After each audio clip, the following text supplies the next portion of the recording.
On the 20th day of what was supposed to be a 6-day conquest, Zextal received a transmission that made his blood turn to ice.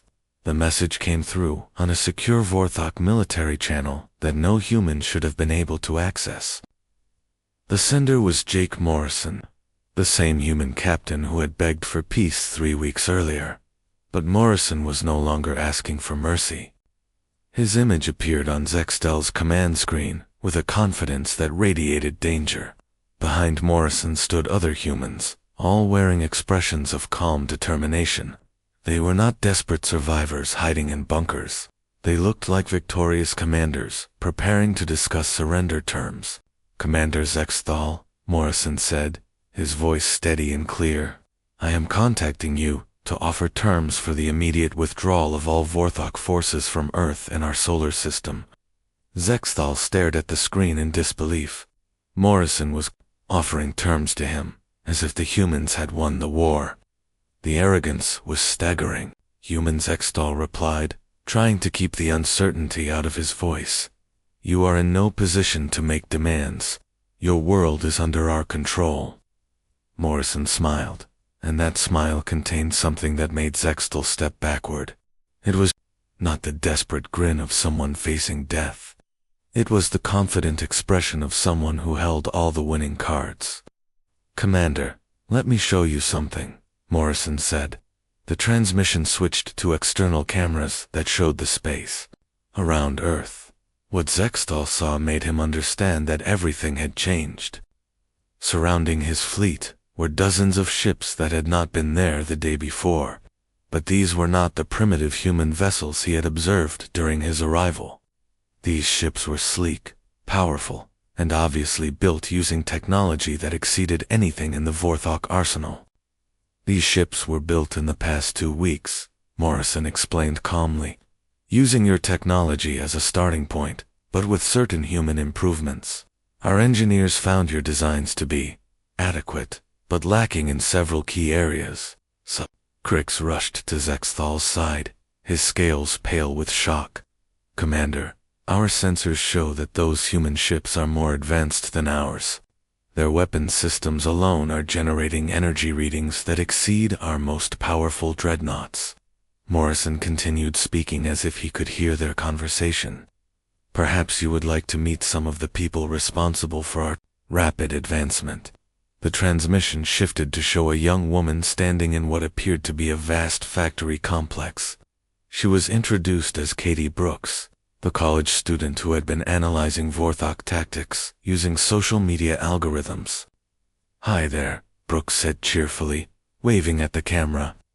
"Thanks for bringing us all that wonderful technology to study. We have been having so much fun taking it apart and putting it back together in better ways." Behind Brooks, Zextal could see assembly lines producing weapons, vehicles, and equipment that looked like improved versions of Vorthok designs. Human workers moved with the efficiency of people who had been manufacturing advanced technology for years, not weeks. "The interesting thing about human engineering," Brooks continued, "is that we do not just copy existing designs. We ask questions, like why does it work this way, and how can we make it work better? Your fusion reactors, for example, were very impressive, but we found ways to make them 30% more efficient using Earth materials you probably never heard of." The transmission switched again, this time showing a man introduced as Pete Harrison. He was standing in what looked like the engine room of a Vorthok ship, but Zextal realized with growing horror that it was the engine room of his own ship, the Dark Star Reaper. "Hey, Commander," Harrison said with a casual wave. "Sorry for not introducing myself earlier. I have been working on your ship for about 3 days now. Hope you do not mind that I made some improvements to your systems while I was here." Zextal felt his world collapse around him. A human had been aboard his flagship for 3 days without being detected. Harrison had learned their language, understood their technology, and had been moving freely through the most secure areas of a Vorthok warship. "How did you get aboard my ship?" Zextal demanded. Harrison grinned. "Turns out your docking procedures have some security holes. Also, your janitor uniforms are pretty easy to copy." Nobody really looks closely at maintenance workers, do they? Crix was frantically checking internal security systems, his claws clicking rapidly across control panels. Commander, he is right. Our own logs show him accessing restricted areas for the past 72 hours. Our security systems registered him as authorized personnel. But that's impossible, Zextal said. Our identification systems are biometrically locked to Vorthok genetics. Harrison held up a small device. Yeah, about that. Your biometric scanners were pretty clever, but they had a fundamental flaw. They assumed that anyone trying to fool them would be using Vorthok biology. They never considered someone might just hack the software instead of trying to fool the hardware. The transmission returned to Morrison, who was now standing in what appeared to be a command center that rivaled anything the Vorthok Empire had ever built.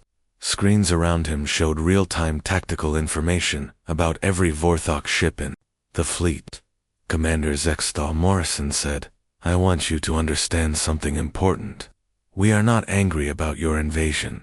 We are grateful for it. The words hit Zextal like a physical blow. Grateful for an invasion that had killed thousands of humans and devastated their cities. Morrison seemed to read his confusion.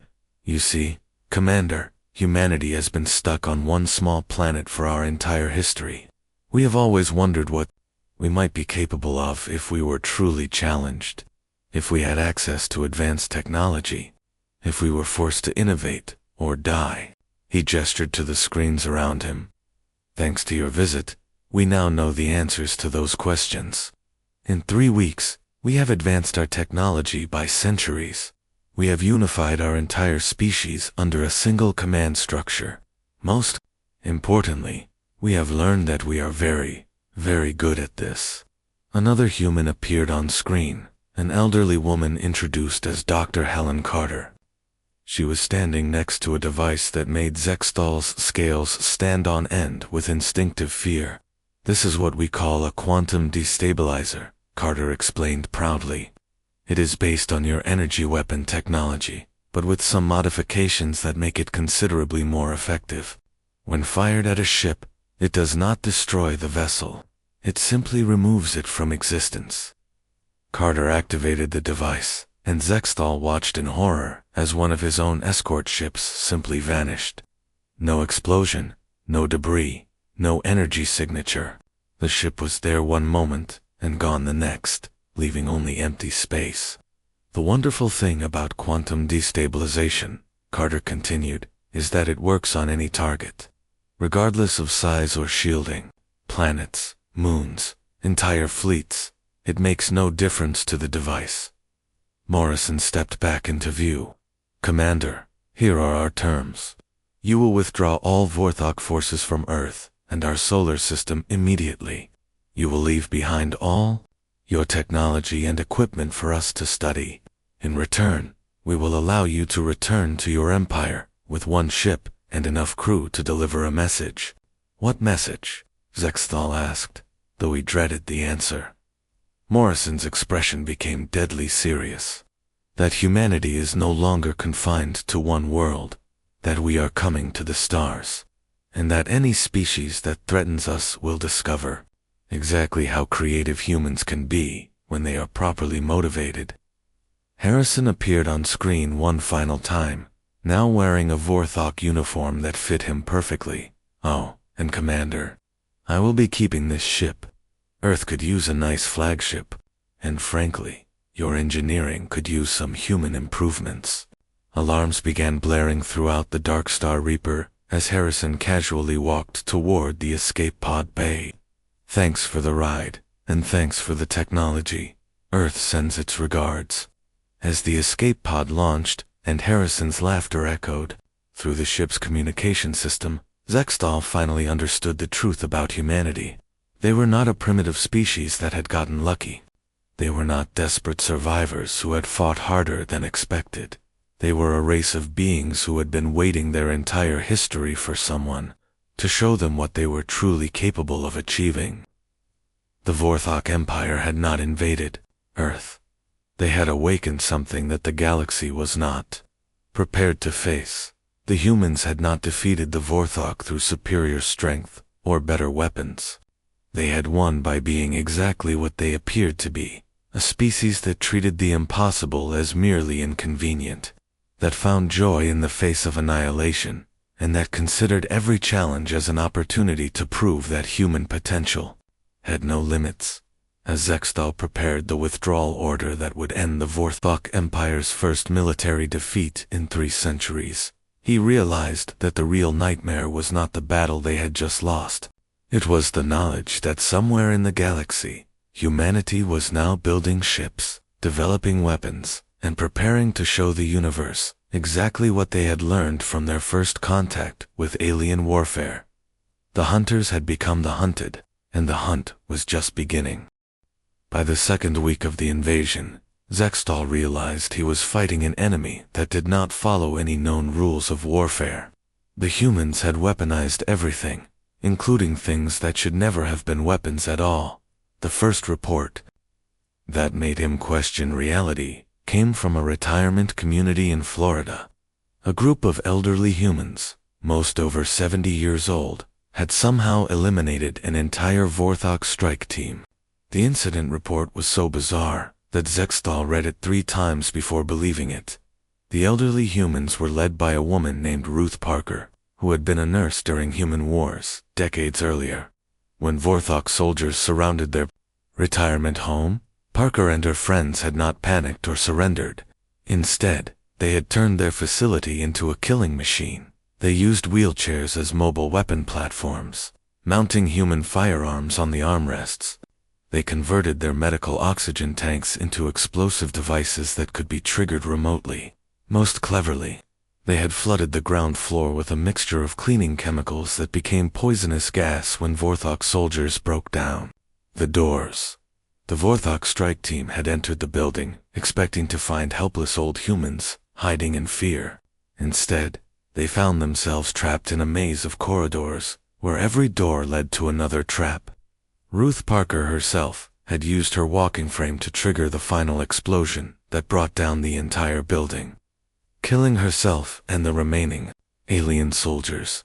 Her final message, broadcast on all human frequencies, was simple: nobody messes with our grandchildren. But the incident that truly terrified Zextal involved a human pilot named Lieutenant Colonel Amy Peterson. Peterson had done something that Vorthok engineers insisted was impossible. She had stolen a Vorthok fighter craft and was now using it against its creators. The theft itself was remarkable enough.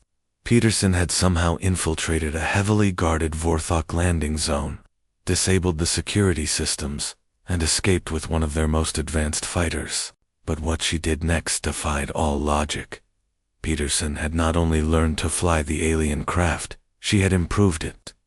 Human engineers working with her had modified the Vorthok systems to make the fighter faster, more maneuverable, and more deadly than the original design. The stolen fighter now outperformed every other craft in the Vorthok fleet. Peterson used her captured fighter to attack Vorthok formations with tactics that no alien pilot could predict or counter.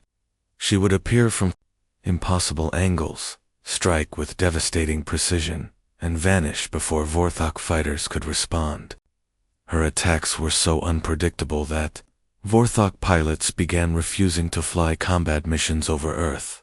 Her radio transmissions, intercepted by Vorthok communication systems, revealed an attitude that chilled alien commanders to their core. Peterson was not grimly determined or desperately fighting for survival. She was having fun. "This is Red Leader to all human pilots." Her voice crackled over the radio during one engagement.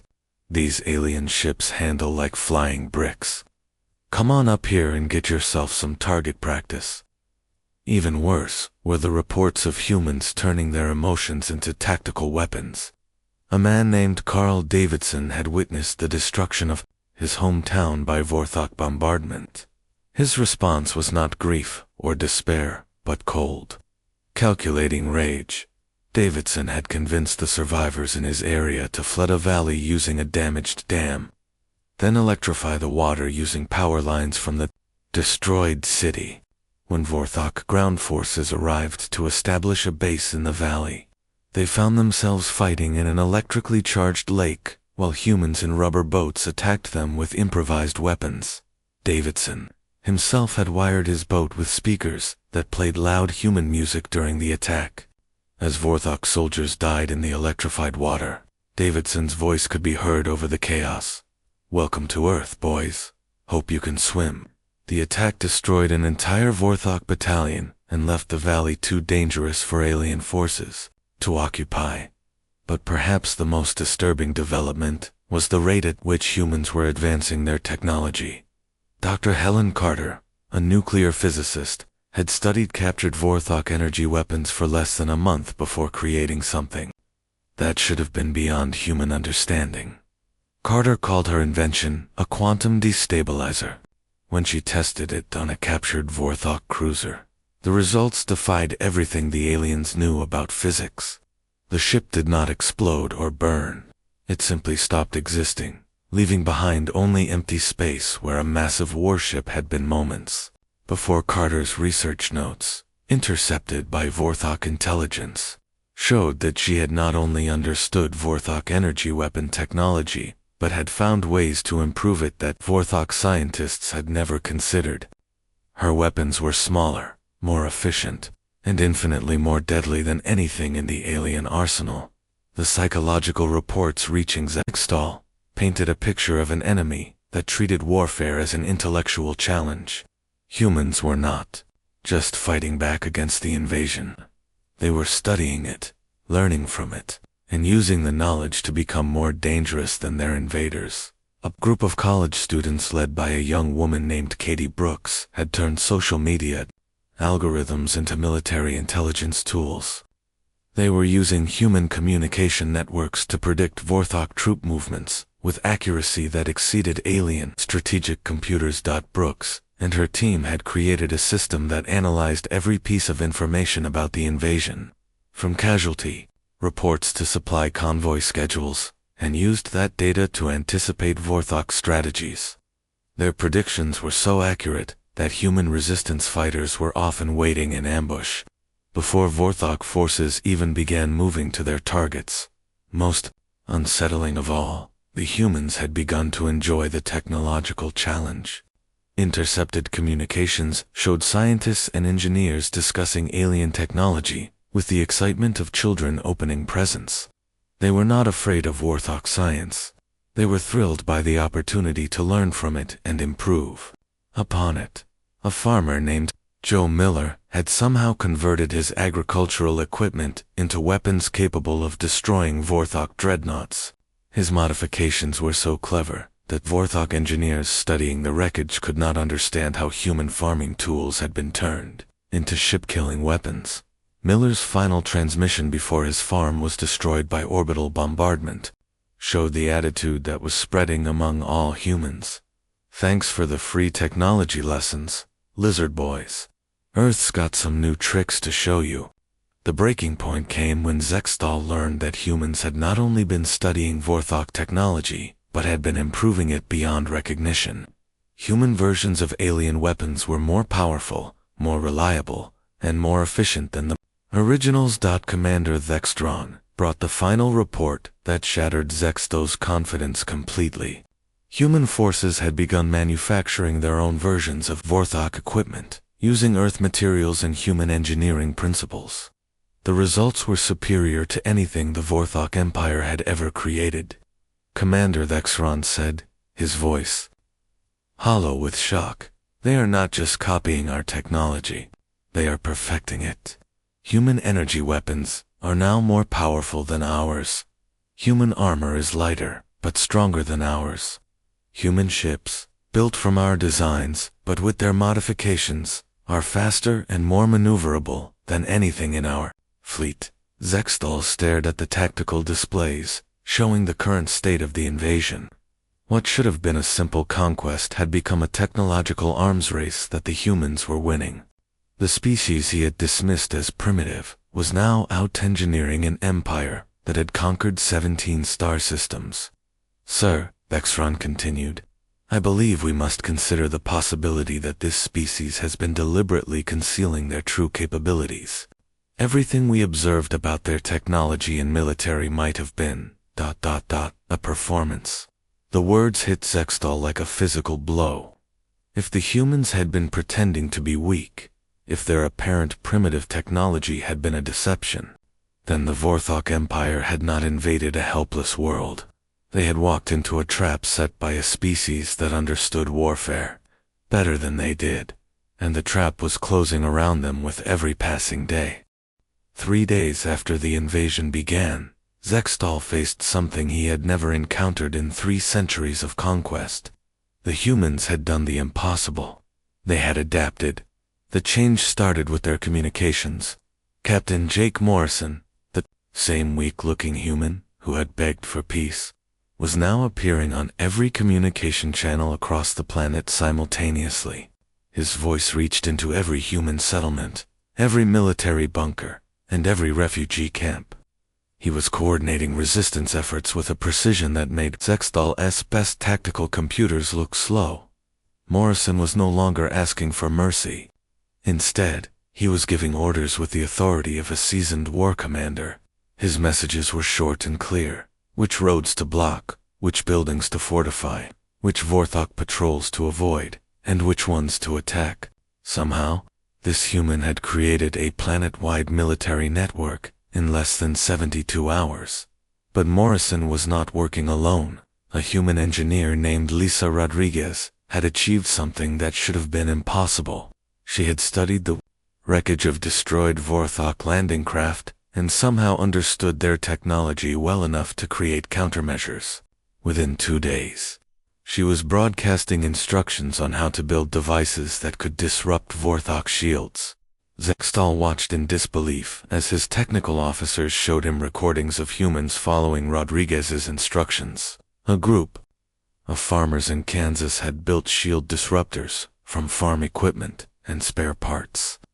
Factory workers in Detroit had turned their assembly lines into weapons manufacturing plants. Even children were helping, carrying messages and supplies to resistance fighters. The most disturbing development came from a human who had been a school teacher before the invasion. Ben Tucker had organized civilian populations into guerrilla networks that struck at Vorthok supply lines with surgical precision. His attacks came from nowhere and disappeared before Vorthok forces could respond. Tucker's methods were unlike anything in Vorthok military experience. He used school buses filled with explosives to destroy Vorthok convoys. He turned playgrounds into trap zones where alien patrols would be surrounded and destroyed. Most importantly, he seemed to know exactly when and where Vorthok forces would be most vulnerable. Commander. Crix brought Zextal a report that made the commander's blood run cold. A Vorthok supply convoy carrying ammunition and medical supplies had been attacked by a group of human civilians led by Tucker. The humans had used children's bicycles to plant explosives under Vorthok vehicles, then disappeared into a network of underground tunnels that connected the basements of suburban houses. The attack had destroyed 15 vehicles and killed 30 Vorthok soldiers. But what disturbed Crix most was not the casualties. It was the fact that the humans had left behind a message written in perfect Vorthok script. "Welcome to Earth. Class is now in session." Tucker had somehow learned their language in just 3 days. The worst incident occurred when Vorthok forces surrounded a hospital in Chicago, expecting an easy victory over wounded humans. Instead, they found themselves facing something that defied all military logic. The medical staff, led by a doctor named Mary Foster, had turned their hospital into a death trap. Foster and her team had done things with medical equipment that no Vorthok engineer had thought possible. They had converted surgical lasers into anti-aircraft weapons that could shoot down Vorthok fighters. They had turned the hospital's oxygen supply into an explosive weapon system. They had used X-ray machines to create energy shields that could stop Vorthok plasma bolts. For 6 days, this group of doctors, nurses, and patients held off an entire Vorthok battalion. When the hospital finally fell, the aliens found that Foster had died defending the children's ward. Her final transmission had reached every human on the planet. They can kill our bodies, but they cannot kill our spirit. But the incident that truly shook Zextal happened when a 12-year-old human child approached a Vorthok patrol with what appeared to be a surrender flag. The boy had somehow gathered explosives from destroyed vehicles and hidden them under his clothing. When the patrol moved close to accept his surrender, the child looked directly at the patrol leader and spoke in perfect voice. "My name is Bobby Chen," the boy said calmly. "I want you to remember that name when you tell your friends about Earth." The explosion that followed destroyed the entire patrol and created a message visible from orbit. The blast pattern formed. Words in the Vorthok language. "Earth fights back." Zextal realized that the humans were not just defending themselves. They were sending messages. Every attack, every sacrifice, every act of resistance was designed to teach the Vorthok something about human nature, and the lessons were becoming increasingly clear. The humans did not fight like other species. They did not calculate odds or consider reasonable losses. When faced with superior technology, they found ways to turn that technology against its creators. When outnumbered, they used their numbers as weapons. When their weapons were inadequate, they became weapons themselves. Most disturbing of all, they seemed to be enjoying the challenge. Reports began reaching Zextal of humans laughing as they fought. Soldiers would joke with each other while under heavy fire. Civilians would sing songs while building barricades. Children would play games that involved planning attacks on Vorthok positions. An intercepted human communication showed a group of teenagers led by someone called Alex Turner discussing Vorthok battle tactics as if they were solving a puzzle. These children, who should have been hiding in terror, were instead analyzing alien military strategies and finding weaknesses that trained Vorthok officers had missed. Turner's group had somehow figured out that Vorthok communication systems used a predictable frequency pattern. Within hours, they had built devices that could jam Vorthok communications using parts from broken televisions and computer games. The jamming devices were shaped like toys and hidden in places where Vorthok soldiers would never think to look. The psychological impact on Vorthok forces was becoming critical. Soldiers who had conquered dozens of worlds were now afraid to patrol human settlements. They reported feeling constantly watched, constantly threatened by an enemy they could rarely see until it was too late. Commander Vextron, one of Zextal's most experienced officers, requested a private meeting. When he entered Zextal's command chamber, his scales were pale with stress and his hands shook slightly. "Commander," Vexron said, "I must report something that troubles me greatly. The humans are not fighting to survive. They are fighting to prove something." "Prove what?" Zextal asked. "That they cannot be conquered. Not just that they will not surrender, but that conquest itself is impossible. Every human who dies takes some of us with them. Every position we capture becomes a trap. Every victory costs us more than we gain." Vexron activated a holographic display showing casualty reports from across the planet. The numbers made Zextal's eyes widen in shock. "In 3 days, Commander, we have lost more soldiers than in our last 5 conquests combined, and the humans are learning faster than we can adapt. They study our tactics, copy our technology, and then improve on both." Zextal studied the reports in silence. The invasion that should have taken 6 days was now in its 4th day, with no end in sight. Worse, the humans were no longer simply defending. They had begun launching counterattacks that struck at Vorthok weaknesses with precision that suggested deep understanding of alien military doctrine. "Sir," Vexron continued, "I believe we may have made an error in our assessment of this species. They are not primitive. They are not weak. They have been holding back." The words hung in the air like a death sentence. If the humans had been restraining themselves during their first contact, if their apparent weakness had been a deception, then the Vorthok Empire had walked into a trap that could destroy them. Zextal looked at the image of Earth floating in his command chamber. The planet no longer looked peaceful and defenseless.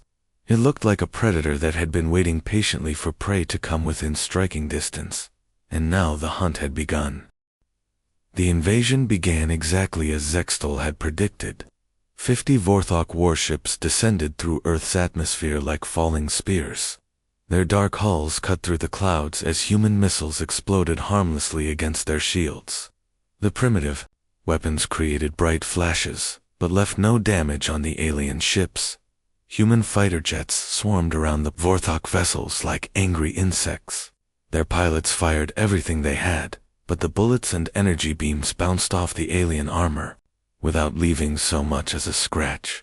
Zextal watched from his command ship as dozens of human aircraft fell from the sky, destroyed by single shots from Vorthok weapons. The first targets were military bases across North America and Europe. Vorthok assault craft landed in open fields near these installations and deployed their ground forces. Each alien soldier stood 8 feet tall and wore armor that could stop human bullets. They carried weapons that fired bolts of energy, capable of melting through steel. The first human military base fell within 30 minutes. The second took only 20. By the end of the first day, Zextal had reports of victory from across the planet. His commanders were already requesting permission to begin the occupation phase. But then something changed. The change began at a small military outpost in the mountains of Colorado. A Vorthok ground force of 50 soldiers had surrounded the base and demanded surrender.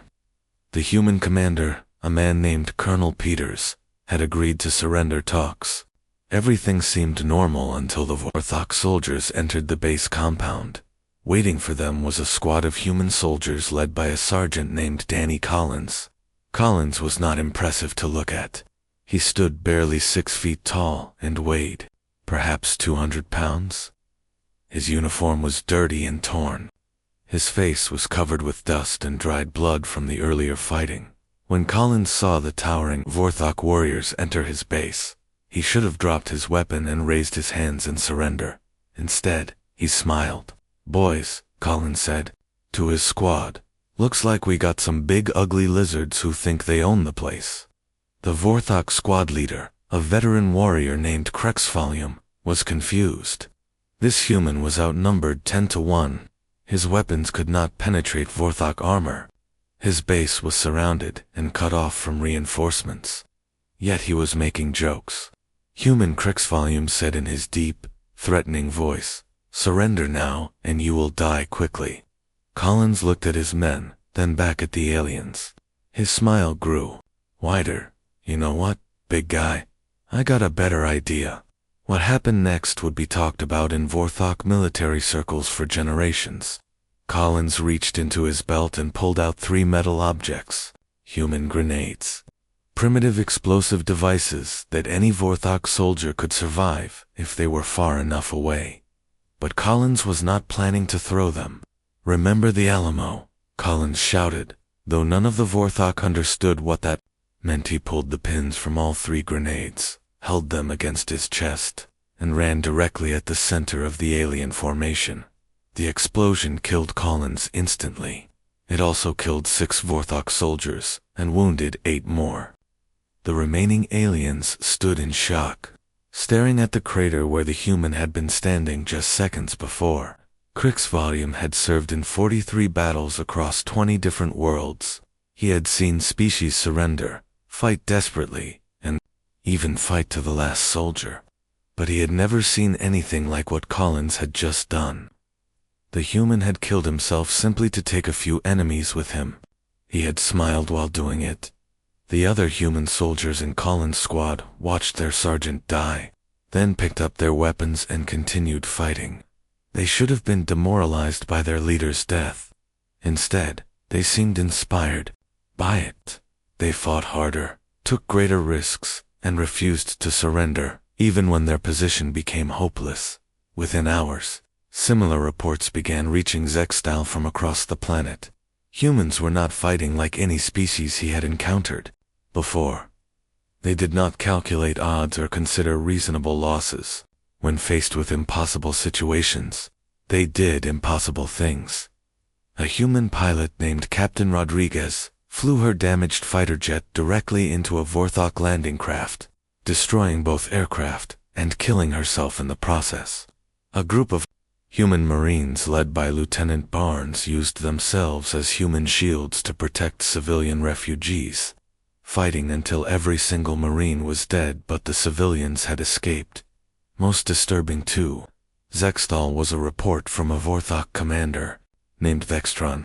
His forces had surrounded a human hospital in Chicago. The building was full of wounded soldiers and civilians who could not fight back. Vextron had expected an immediate surrender. Instead, a group of human medical workers barricaded themselves inside. They were led by a doctor named Mary Foster, a small woman who should have been terrified of the 8-foot alien warriors surrounding her building. When Vextron demanded surrender, Foster appeared at a window and shouted back at him. "This is a hospital," she said. "These people are under my care. If you want them, you go through me first." Foster and her medical staff turned their hospital into a fortress. They used medical equipment as weapons and surgical tools as defense systems. They created traps from oxygen tanks and turned operating room lights into blinding weapons. For 6 days, they held off an entire Vorthok battalion. When the hospital finally fell, Vextron found that Foster had died at her post, still trying to protect her patients. Her last transmission had been broadcast on all human communication channels. "We will not yield. We will not break. We will not surrender." The most unsettling incident came from a report that Zextal almost refused to believe. A Vorthok patrol had been approached by a human child, a young boy no more than 12 years old. The child was carrying what appeared to be a white flag of surrender. The patrol leader, following standard protocol, had moved closer to accept the surrender. Only when they were within 10 meters did they realize that the white flag was actually connected to a detonation device. The child had surrounded himself with explosives, scavenged from destroyed military vehicles. The boy's final words, recorded by Vorthok communication equipment, were simple. "You picked the wrong planet to mess with." The explosion destroyed the entire patrol and created a crater 30 feet wide. Zextal read the reports in his command chamber, his yellow eyes growing wider with each account. These humans were not behaving rationally. They were not following any known patterns of military conduct. They seemed to view their own deaths as acceptable losses as long as they could take. Some Vorthok soldiers with them, Sub-Commander Crix, entered the chamber with additional reports. His usual confident expression had been replaced by concern. Commander Crix said, "We are receiving casualty reports from across the planet. Our losses are higher than projected." "How much higher?" Zextal asked. 15% in the first week, sir. At this rate, we will lose a quarter of our ground forces before the humans are defeated. Zextal felt something he had not experienced in decades of military service: doubt. The Vorthok Empire had conquered 17 star systems without losing more than 5% of their forces in any single campaign. These humans, with their primitive weapons and fragile bodies, were somehow inflicting casualties that entire planets of advanced aliens had failed to achieve. "Perhaps," Zextal said slowly, "we underestimated their willingness to die for their world." Crix nodded. "Sir, our psychological analysts believe the humans are displaying a form of mass insanity. No rational species would sacrifice individuals to inflict such minimal damage on a superior force." But as Zextal looked at the reports spread across his desk, he began to wonder if what they were witnessing was not insanity, but something far more dangerous. The humans were not just fighting to defend their planet. They were fighting as if they enjoyed it, and that realization made the scales along his spine stand up in the first fear he had felt in 3 centuries of warfare. Commander Zextal stood 8 feet tall on the bridge of his warship. His dark green scales caught the blue light from the control panels around him, Sharp teeth filled his mouth as he smiled at the holographic image floating in front of him. The image showed a small planet with blue oceans and green lands. This was Earth, home to the humans. The Vorthok Empire had conquered 17 star systems in the past 300 years. They had never lost a single battle. Their ships were fast and powerful. Their weapons could destroy entire cities with one shot. Their soldiers were strong and fearless. Most importantly, other species feared them the moment they saw their reptilian forms and heard their deep, threatening voices. Zextal looked at the reports about Earth that his scouts had brought back. The humans had only recently learned to travel between stars. Their fastest ships took months to cross distances that Vorthok vessels could cover in days. Human weapons were basic metal projectiles and simple energy beams that could barely scratch Vorthok armor. Their military was split into dozens of separate groups that often fought against each other instead of working together. Sub-Commander Crix approached Zextal with additional intelligence files. Crix was shorter than his commander, but just as deadly. His yellow eyes glowed as he spoke. "Commander, our analysis shows the human military has several major weaknesses. They have no unified command structure. Their technology is at least 200 years behind ours. Most importantly, they have never faced an enemy from another world. They will panic and surrender quickly." Zextal nodded and turned back to the image of Earth. He had seen this pattern many times before. Species that had never left their home planets were always the easiest to defeat. They could not imagine the true power of an interstellar empire. They thought their small conflicts with each other had prepared them for real war. They were always wrong. "How long do you estimate this conquest will take?" Zextal asked. Crix checked his datapad. "No more than 6 rotations, Commander. Possibly fewer if they surrender after our first attack." The bridge crew of 20 Vorthok warriors all nodded in agreement. They had heard similar estimates before every conquest, and those estimates had always proven accurate. The bridge was filled with the sound of scales sliding against metal as the crew moved to their positions. Zextal activated the communication system that connected him to the other 49 ships in his fleet.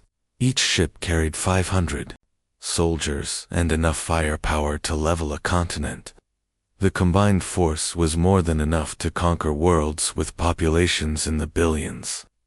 "Warriors of the Vorthok Empire," Zextal announced to his fleet. "Today, we add another system to our territory. The humans of Earth will learn what it means to face true strength. Prepare for standard invasion protocol." The fleet moved through space toward Earth's solar system. The ships were shaped like long spears with sharp points at the front. Their hulls were dark metal that absorbed light and made them nearly invisible against the blackness of space. When they fired their engines, the exhaust glowed bright red like flowing blood. As they approached Earth, Zextal received the first communication from the humans. The transmission appeared on his main screen. A human male looked directly at him. The creature was small and weak-looking. His skin was pale and soft. His hair was brown and fell across his forehead. He wore a blue uniform with metal symbols on the chest. "This is Captain Jake Morrison of the United Earth Defense Force," the human said. His voice was higher and softer than any Vorthok voice. "We have detected your approach to our system. We ask that you identify yourselves and state your intentions." Zex studied the human's face. Morrison's eyes were small and round, not like the sharp, angular eyes of a proper predator. His mouth was tiny, with flat white teeth that could never tear flesh properly. His entire body looked fragile, like it might break if handled roughly. "I am Commander Zextal of the Vorthok Empire," he replied, letting his voice echo with its natural threatening tone. "We claim this system and all its resources in the name of our empire. Surrender now, and your deaths will be quick." Morrison's face showed no fear, which surprised Zextal. Most species began begging for mercy at this point. Instead, the human looked sad. "Commander Zextal, We ask that you reconsider your hostile intentions. Humanity seeks peaceful coexistence with all intelligent life. We have much to offer through trade and cooperation. War benefits no one. Zextal laughed, a sound like grinding stone that echoed through his bridge. His crew joined in the laughter. The idea that humans could offer anything valuable to the mighty Vorthok Empire was ridiculous. Human, you speak of trade as if you were equals. You are insects. Your weapons are toys. Your ships are barely capable of leaving your atmosphere.